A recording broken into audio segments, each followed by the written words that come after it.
नमस्कार मित्रांनो, मी निसर्ग सखे आज आपला पहिलाच व्हिडिओ अपलोड करत आहे। त्यामध्ये मी तुम्हाला आपल्या घराच्या अंगणात व कुंडीत असलेलं एक छोटंसं झाड, पण त्याचं महत्त्व अगदी खूप मोठं आहे। हो, तुम्ही ओळखलं असेलच, हो मी तुळशीबद्दलच बोलत आहे। तुळशीचे प्रमुख 2 प्रकार आहेत। पहिली की श्री तुळस, जिला की आपण लक्ष्मी तुळस या नावाने ओळखतो, जिची पाने हिरव्या व गडद रंगाची असतात। आणि दुसरी म्हणजे श्याम तुळशी, जिला की आपण कृष्ण तुळशी या नावाने सुद्धा ओळखतो, जिची पाने जांभळट रंगाची असतात। तर हे तुळशीचे 2 मुख्य प्रकार आहेत। चला तर मग जाणून घेऊयात तुळशीचे महत्त्व। लहानपणी आठवतंय का? आपली आई, आजी तुळशीला पाणी घालायच्या, दिवा लावायच्या, तेव्हा कदाचित आपल्याला कळत नव्हतं, पण आता आपल्या लक्षात येत आहे।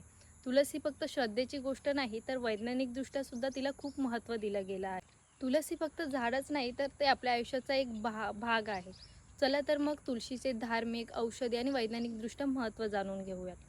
हिंदू धर्मात तुळशीला देवी मानलं जातं। दिवाळीनंतर आपण तुळशी विवाह करतो। तुळस ही फक्त एक श्रद्धेचा भाग नसून तिचे वैज्ञानिकदृष्ट्या सुद्धा खूप महत्त्व आहेत। चला मग जाणून घेऊयात वैज्ञानिकदृष्ट्या तुळशीचे महत्त्व।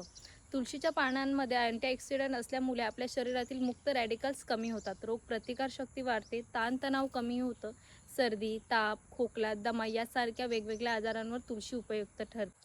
विचार करा बरं, एक छोटंसं झाड पण घरात शांती, समृद्धी, सकारात्मक ऊर्जा टिकवणारं। म्हणूनच सांगते, सगळ्यांनी एक रोप नक्की लावा। घरात तुळशीचं रोप लावा आणि पाणी घालताना फक्त झाडालाच नाही, तर आपल्या संस्कृतीला, आपल्या मुलांना, आपल्या आरोग्याला पाणी घालताय असं समजा। अ, मित्रांनो, तुळस ही आपल्या आयुष्याची हिरवी सोबती आहे बरं का। चला तर मग एक तुळशीचं रोप लावूयात आणि आरोग्य सुंदर बनवूयात। धन्यवाद।